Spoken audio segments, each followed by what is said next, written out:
Viewers, welcome back di Bein Channel dan pasti bersama saya Sinyorita Esperanza, di mana lagi kalau bukan di Familypedia. Dan bersama saya sudah hadir kembali ada Profesor Tri Budi Wahyuni. Apa kabar Profesor? Kita ketemu lagi. Mbak Sinyorita, sehat selalu. Senang sekali ketemu lagi. Iya, aku seneng nih kita auranya sama-sama positif. Jadi nanti makin ini juga makin happy ya pastinya. Bein Viewers, yang kita janjikan dari episode sebelumnya nih, kalau kita bakal ngebahas soal perekonomian para lansia. Gimana sih caranya supaya nanti di hari tua kita bakalan mapan? Dan sebenarnya apa aja sih yang harus kita persiapkan? Selengkapnya hanya di Familypedia. Nih Prof, yang jadi pertanyaan aku dan mungkin banyak juga yang pengen bertanya, kenapa sih lansia itu harus mapan? Kan ada pasangannya yang pastinya, terus juga ada keluarga yang bakal membantu perekonomian para lansia sendiri. Kenapa kita harus mapan gitu loh sebagai lansia? Saya rasa semua orang sama ya. Sebelum lansia pasti berpikir bahwa selama mungkin harus mandiri, selama mungkin harus masih bisa secara ekonomi membantu dirinya sendiri. Itu yang menjadi prinsip. Sehingga memang tidak tiba-tiba, bagaimana caranya ya harus sejak muda. Ya. Yang paling mendasar adalah mestinya sejak muda, lebih dini dari 45 tahun, ya, lebih dini dari pralansia, mesti punya tabungan. Kemudian sekarang kan sudah jelas ya, ada asuransi jiwa, ada asuransi kesehatan, asuransi tenaga kerja. Sebetulnya mestinya semua orang, terutama yang muda, itu ikut itu.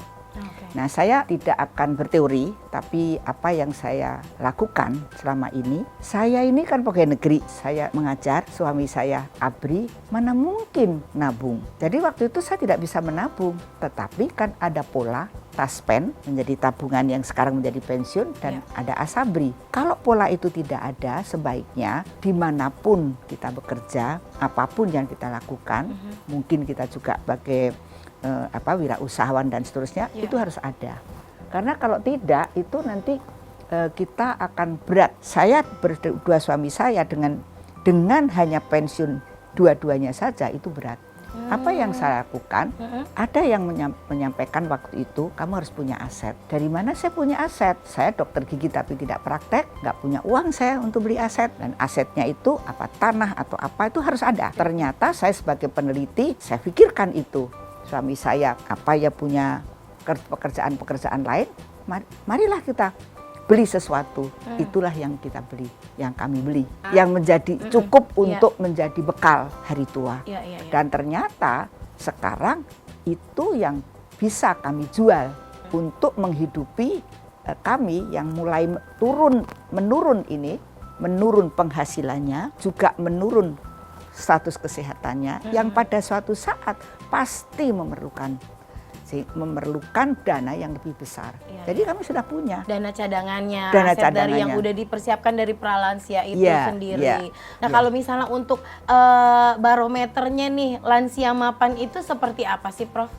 Yang udah disebut sebagai lansia mapan. Ya, kembali lagi saya tidak bisa lepas dari 7 dimensi, tapi yang utama mapan dari segi ekonomi itu, vokasionalnya itu harus kuat. Artinya, meskipun sudah lansia, tadi ada aset, tetapi juga masih mempunyai kemampuan, masih mempunyai peran untuk bisa berbuat sesuatu, syukur-syukur menghasilkan.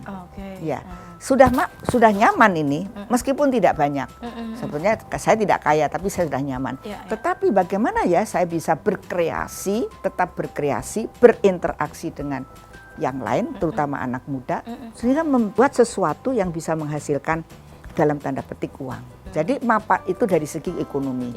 Kemudian dari segi status, ya saya juga bersyukur. Ya contohnya dipanggil lah sama Mbak Retno untuk bisa bersama-sama Mbak Sinyorita. Itu vokasional. Dan itu mapan. Bukan hanya mapan, itu bermartabat Mbak. Jadi kalau Ibu Nafsiah selalu mengatakan lansia itu harus bahagia.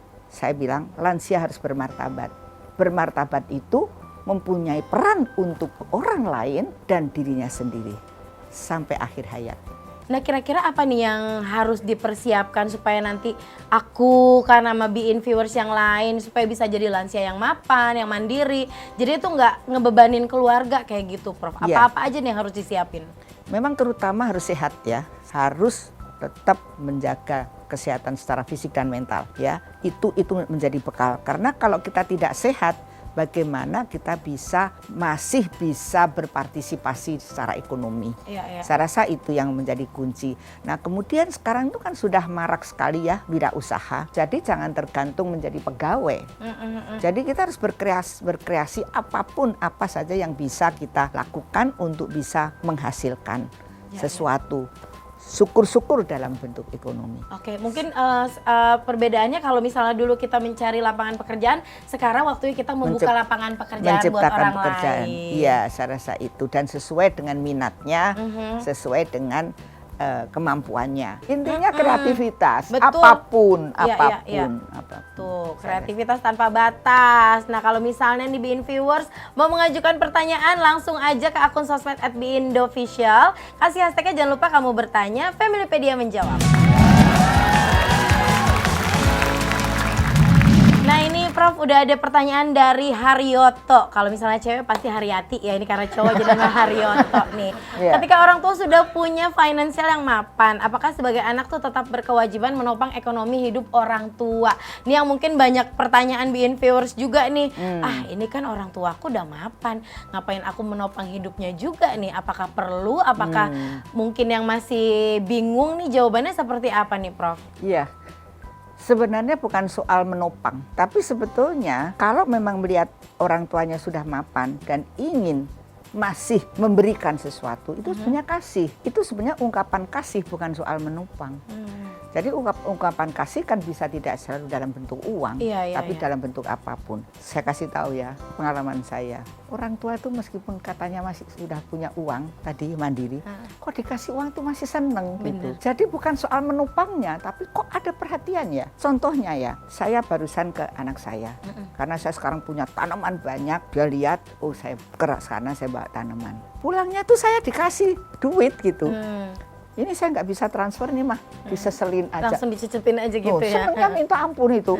Jadi intinya bukan soal menumpang, tapi memberikan kasih. Intinya ada perhatian aja, dan itu juga nominalnya sebenarnya nggak ada minimal berapa. Yang penting orang tua diperhatiin aja udah seneng kayak gitu. Tetapi kalau orang tuanya agak kurang kemampuannya, ya bukan soal kewajiban, tapi mestinya ya tahu diri, tahu dirilah gitu.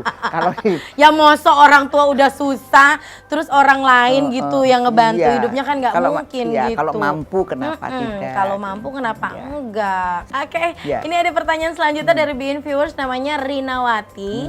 Apa yang harus dilakukan pihak keluarga untuk mendukung lansia menjadi lansia mapan?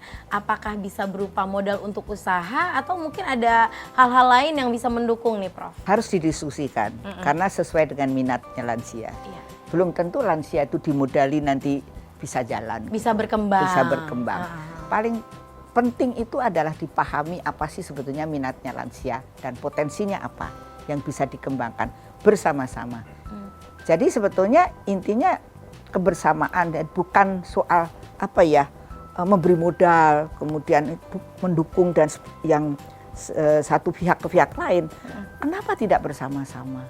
Jadi sebetulnya sekali lagi memang harus didiskusikan dan disesuaikan dengan kondisi dan kemampuannya dan kesenangannya. Apa sajalah sekarang itu. Ya banyak hal yang bisa dilakuin. Banyak yang bisa dilakukan ya, betul. Ya memang menurun tapi bisa lah kita dilakukan bersama-sama. Intinya didiskusikan terlebih dahulu sama dipahami ya Bein Viewers. Kalau dipahati orang tua kan bukan patung ya. Habis itu maksudnya kan juga sesuai dengan minatnya seperti apa, jangan asal sekedar kasih modal aja. Nah, kalau misalnya untuk lansia yang finansial dan kesehatannya juga nggak baik nih, apa semacam bantuan baik dari pemerintah atau kelompok itu ada nggak sih untuk lansia itu sendiri? Ada, tapi memang belum merata dan belum sesuai dengan kebutuhan yang sebenarnya. Memang kalau mau bantu, terutama adalah kalau memang bantu ya, itu ya asuransi kesehatan dan asuransi hari tua yang memadai. Saya rasa itu yang paling penting karena sering sekali tiba-tiba, mohon maaf, jangan sampai stroke gitu. Terus tiba-tiba juga mengalami suatu penyakit yang ternyata memerlukan long term care. istilahnya long term care, perawatan jangka panjang. Iya, iya. Dia perlu caregiver, Iya. dia perlu interdisiplin dari para dokternya. Itu kan luar biasa itu biayanya. Betul. Jadi tidak sedikit ya biayanya. Iya, tidak sedikit. Jadi saya rasa yang paling penting itu kalau memang sudah sakit ya. Jadi asuransi lebih bagus ya untuk lebih memadai Lebih ya memadai. buat pemerintah biar Iya. bisa disupport para lansia yang pastinya butuh banget Iya. nih untuk segi kesehatannya. Kesehatan dan long term care tadi. Jadi pemerintah ini kelihatannya sekarang sudah mulai bahwa akan meng-create suatu namanya long term care insurance. Bukan hanya health insurance, Tapi tapi long term long-term care insurance, insurance ya. ya. Oke. Saya rasa itu yang, tapi pemerintah sudah mengusahakan. Tapi yang asuransi yang swasta itu banyak lah. Aduh, ini obrolannya menarik banget dan pasti bermanfaat banget. Tapi waktunya kita harus berpisah nih, Profesor. Sekali lagi terima kasih atas kehadirannya. Mbak Semoga Sinyorita. sehat selalu, semoga selalu Sama-sama. produktif dan makin kreatif. Salam buat keluarga di rumah. Terima kasih semua juga kreatif di sini. Saya juga belajar dari teman-teman muda ini semuanya. Terima kasih. Terima kasih Mbak Sinyorita. Sama-sama Terima Profesor. Oke, BN Viewers, sekian dulu Familypedia hari ini. Tapi kita pastinya bakalan balik lagi nih dengan beragam informasi penting dan menarik lainnya. Di mana lagi kalau bukan di BN Channel. Channel. Sampai jumpa.